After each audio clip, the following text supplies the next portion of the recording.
today's conversations with consequences. The comments I'm receiving from young people, the things that are being discussed are really making waves, and we are excited about that. We are here with our favorite life coach, Chief Sia, coaching several young people as well as professionals. Doc, last week, looking at the weightiness of the course, I've decided to segment portions so that at least we can give audience some key things. Okay. Viewers, remember we are bringing out this information from a course that we're actually having at CS. So check our CS website, csapp.com, and then see our upcoming programs as well, and then you sign up for that. Okay, so Doc, last week I dealt with the tree, and then the horse and the chair, and then I also dealt with the caterpillar syndrome. Yeah. So today we're going to talk more about humans. Okay, good. Yes. Your book and the course has actually had elaborate discussions on humans. Right. Yeah. Look, you wrote some things about some global icons. Okay. Yeah, I want to start from there. We are having some background in faith, like Christianity, Muslim, and all kinds of things. Yeah. So we may think that some people may not be part of the faith body, so we cannot really look up to them or learn from them. But I saw you referencing some of these people in your books, and I'm amazed. Yeah. I saw Bill Gates, I saw Edison, I saw Oprah Winfrey. But a lot of people are not too happy with Oprah Winfrey. I don't know why you reference them. What do we have to learn from them? Do we even have to learn from them? Yes. Okay. We must learn from everything and everyone. Everything and everyone? Yes. Including the devil? Yes. The devil? Yes. What do we learn from the devil? He's a strategist. Wow. Yes. So you to become a strategist. And don't take chances. I'm not saying that sit with the devil to teach you. Okay. But you learn from him from a distance. How is he operating? What is making him efficient? So that you can also be more efficient and be able to counter what he or she is doing. That's interesting. So yes. You learn from everybody. Everybody and everything. The first principle in the art of war: know yourself and know your enemy. Yeah. And that in a million battles, you will never be in peril. Know yourself, know your enemy. In a million battles, you never be in peril. Yes. Know yourself and know your enemy. Don't know and yourself. In a million battles, you will never be in peril. So it means if you know yourself, it's not enough. No, it's not enough. You have to know your enemy. Okay, so let me come back to the question. The real question is, you reference these people who many Christians may think, or many religious people may think, these people, well, you see, everybody has its pros and cons. You, the person writing them off, I don't mean you as in you. Yeah, I know. The person writing the person, he or she, himself or herself, also has issues that we cannot even mention. Yes. Okay. So why do you try to remove the speck in your neighbor's eye, whilst all the while there's a log in yours? It doesn't make sense. Okay. We are too judgmental. Yeah. Because we sin differently. It's so wrong. Wow. Yeah. You must respect humans for being humans. They have weaknesses as much as you also have weaknesses. You don't use it against them as such. And for that matter, refuse to learn the positives that you can learn from them. Wow. By the way, a lot of the things that we consume and depend on, do you know who made them? Exactly. The dresses we wear, do we know who made them? The cars we are driving, do we know who made them? And so on and so on. So it's very, quote and unquote, silly to think that way. I think it's hypocritical. Yeah, it's very, very hypocritical. Wow. The world has changed. Essentially, everything has gone digital, including business cards. We are in the era of smart business cards. A smart business card is like a bank card. It has a microchip in it. A user needs just one. And with that special single smart business card, one can share and save contact details and more to a prospect's phone with just a single tap. With swag. For instance, you just show the smart business card to the person's phone and bingo! The contact details get transmitted wirelessly, correctly and instantly onto the person's phone. Someone calls it a miracle business card. Just go to searsap.com/SBC or scan the QR code and get free guidance.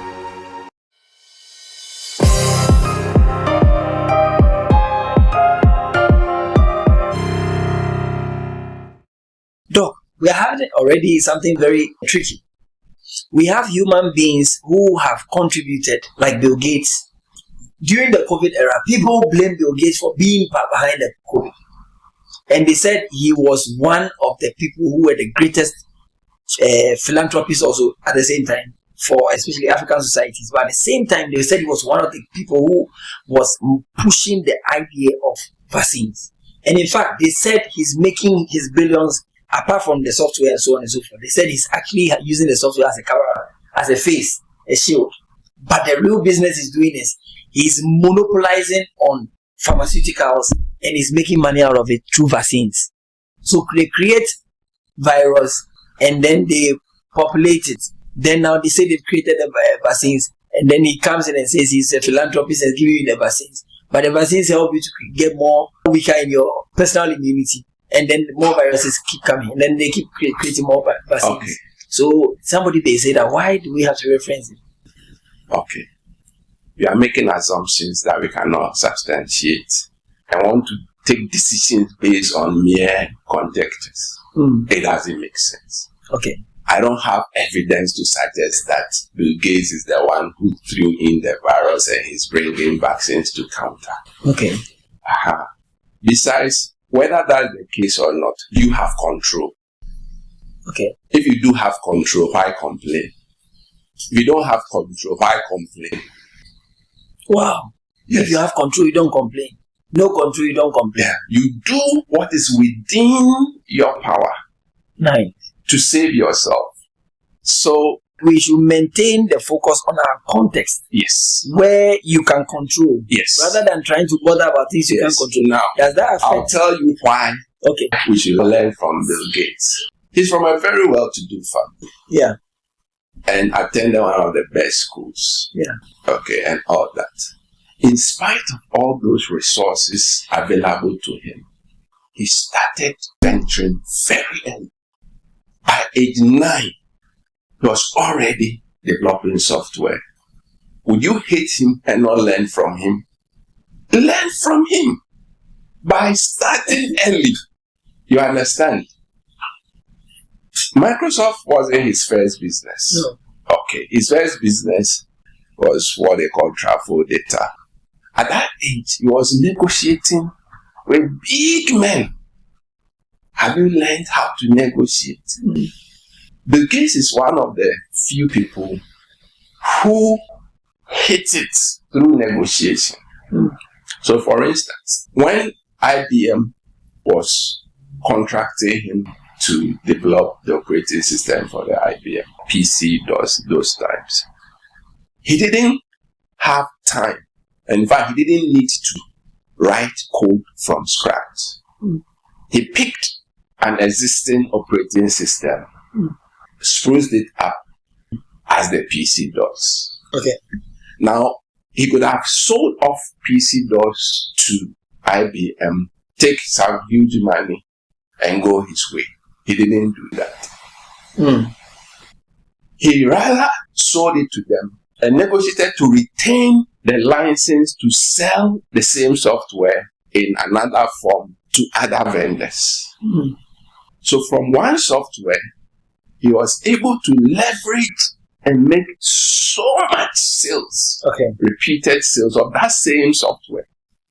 Everybody else would have just sold their software and then have to go and develop another thing altogether. Why wouldn't you learn this strategy from Bill Gates? Today, people are not even selling softwares outright. They are just licensing it. Because it makes more business sense. Why wouldn't you learn that from him? Repeated sales. Yes. Why wouldn't you learn that from him? But you dismiss him all because you've heard something about him that you cannot substantiate. Another thing about Bill Gates is that he's a voracious reader. Yeah, I think I read about it. So you finish school. Probably you've not read even a single book. And you are dismissing someone who reads at least a book every week. Exactly. Why don't you learn from him? Today he's a billionaire and he's still committed to reading. Even Donald Trump, I learned Donald Trump says he wakes up as at this age at about 4:30, 5 o'clock. These are things you should be learning from them and not dismissing them just because you've heard something you cannot even substantiate. You see, so in fact, that is why I think today's discussion is very, very important. It's why we are trying to deal with the human factor. I realize that when humanity and humans are centered in the thought processes of those who matter, the society develops. Good. You see, God created the whole world with man in the center, like humans in the center. I think that's the same principle the developed world has used. Because if you travel to some of these countries, I remember when we traveled to, for example, let me even use Jordan. I was amazed. I was in the desert. They think of the welfare of humans, not about whether Christian or Muslim or this. No. Like the human being must get well served. So they create the society to make the human being well. But in undeveloped society, what I realize is we don't think of the human life. The world has changed. Essentially, everything has gone digital, including business cards. We are in the era of smart business cards. A smart business card is like a bank card. It has a microchip in it. A user needs just one. And with that special single smart business card, one can share and save contact details and more to a prospect's phone with just a single tap. With swag. For instance, you just show the smart business card to the person's phone and bingo! The contact details get transmitted wirelessly, correctly and instantly onto the person's phone. Someone calls it a miracle business card. Just go to searsap.com/SBC or scan the QR code and get free guidance.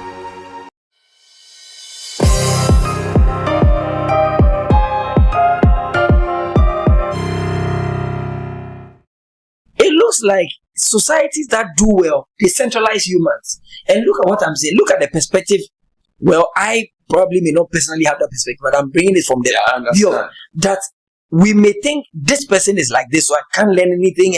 But he's a human being. It's a wrong attitude. Even Jesus Christ said that sometimes the people of the world are wiser. Yes. And even this same Jesus Christ, when he came on this earth, he was mostly with these people. There's so much to learn. But humanity will teach you so much.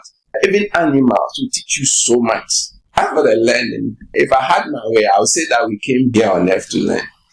Everything around us is teaching us something. Yes. And until we learn, we'll keep repeating mistakes that we shouldn't. Because people have already made the mistakes, learn from it and move on. Why do you want to make those mistakes first? It doesn't make sense.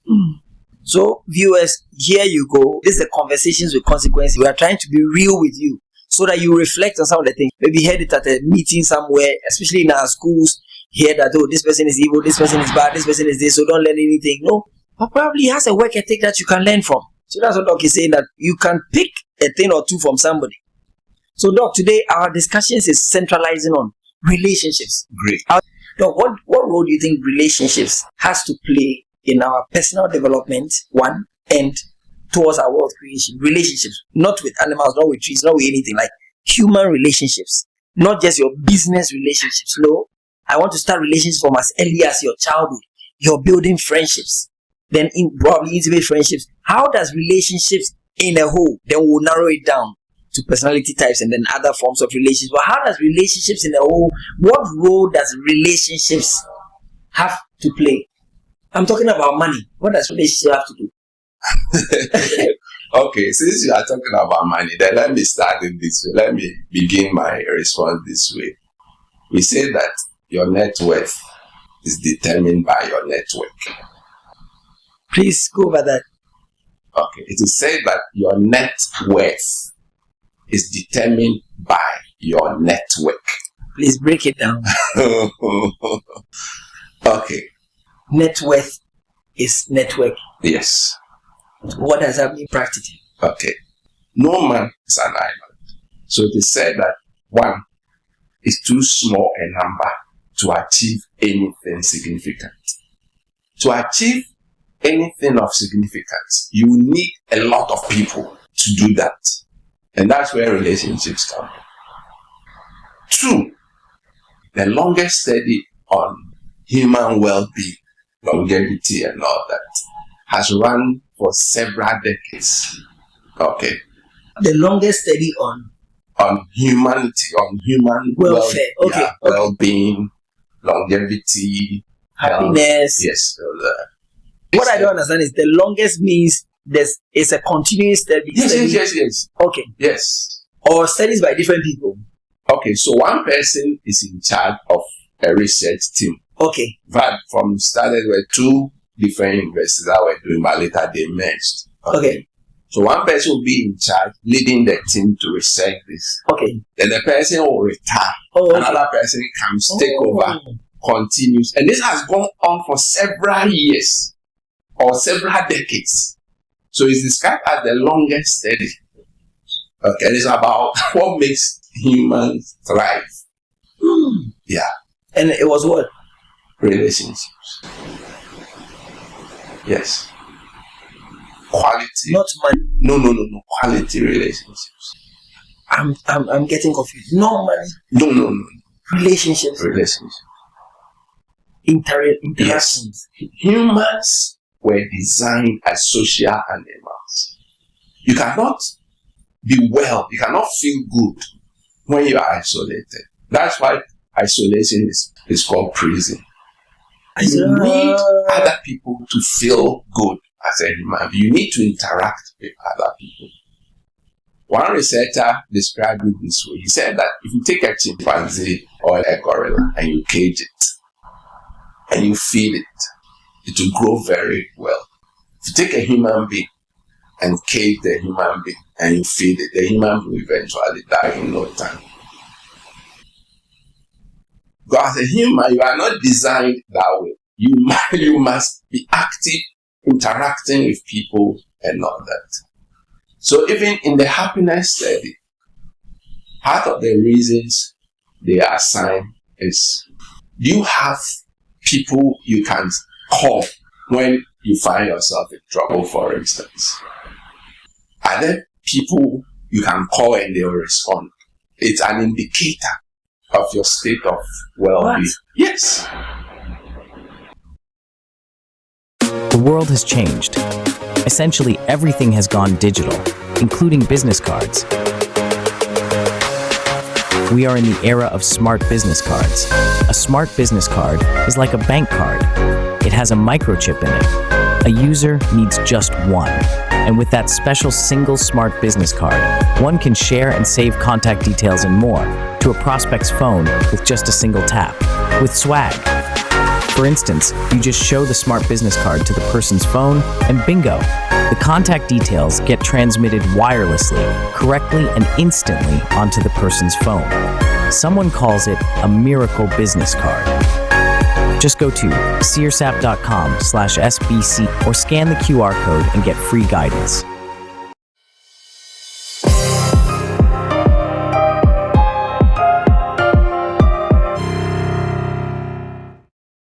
Relationships are so important, we joke with it. Your happiness as a human being depends on the quality of your relationship, not the amount of money. Doc, this needs a breather here. So you are saying two things, that your happiness, which is fundamental for everybody. Yeah. Everybody wants to be happy. Yeah. We've been trying to deal with the topic of personal development. But it looks like today you are saying something a bit deeper on the softer level. You are saying personal development, yes, but you need relationships. Okay. So let me help you here. Yeah. In the entire gamut of issues in Zing for Life as part of personal development, part 7 is on people and relationships. So what we are talking about is not outside of personal development, because it's through personal development that you will discover that even your relationships matter. Then how then do you do it? In fact, a lot of us are doing relationships wrongly because we've not been trained on how to do it the right way. Like everything else, we assume that we will do it. So we see what others are doing and we do same. It's so serious that even in the work environment, it is said that people don't leave their jobs, they leave their managers.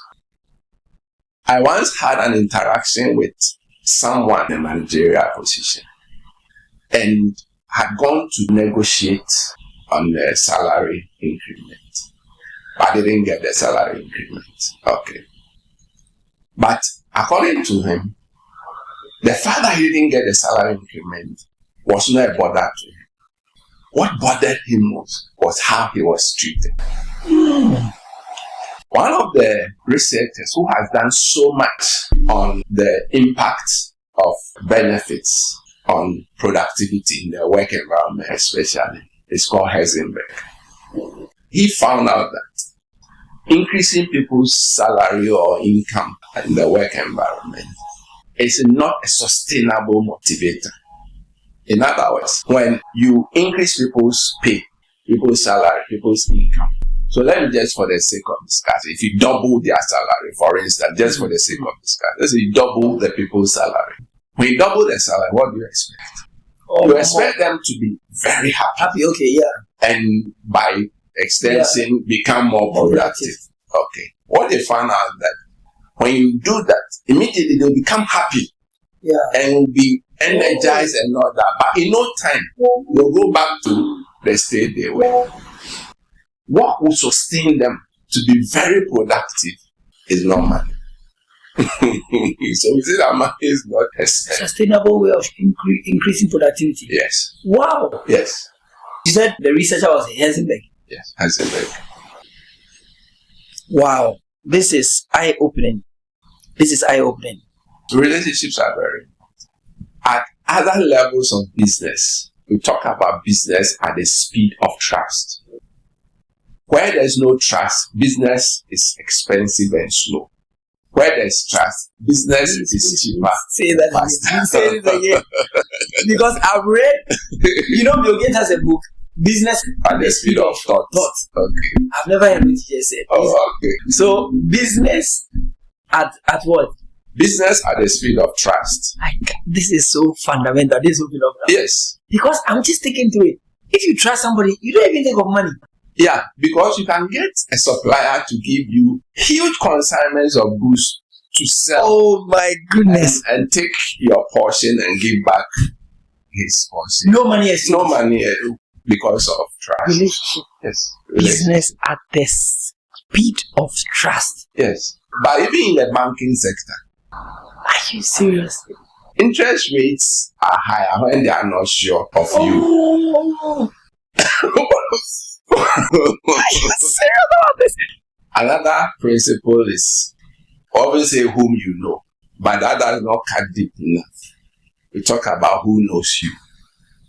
You may know people, but do they know you? It has to be reciprocal. In fact, if they know you, it's better than you knowing them. Wow. Because when they are at a place and an opportunity comes up, will they remember you? That is it. That is it. You will remember them. I don't know, Doc. I'm just being reminded of so many Bible stories. The young man who Joseph interpreted his dream and he said, remember me when you are before the king. He forgot it. Okay. So it means many of the things we are looking for, it's just that people don't remember us. Yes. If they had remembered you when there was an opportunity, you would have just taken it. Exactly. Relationships are so important. We can look at several dimensions of it. I'm just stopping myself short of saying that relationship is everything. We want you to keep sharing, asking questions, and then keep posted on our programs and then registering for our training seminars and our courses as well.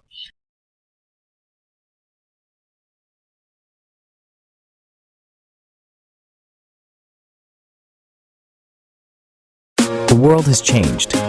Essentially, everything has gone digital, including business cards. We are in the era of smart business cards. A smart business card is like a bank card. It has a microchip in it. A user needs just one.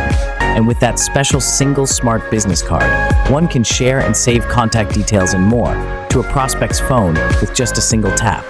With swag. For instance, you just show the smart business card to the person's phone and bingo! The contact details get transmitted wirelessly, correctly and instantly onto the person's phone. Someone calls it a miracle business card. Just go to searsap.com/SBC or scan the QR code and get free guidance.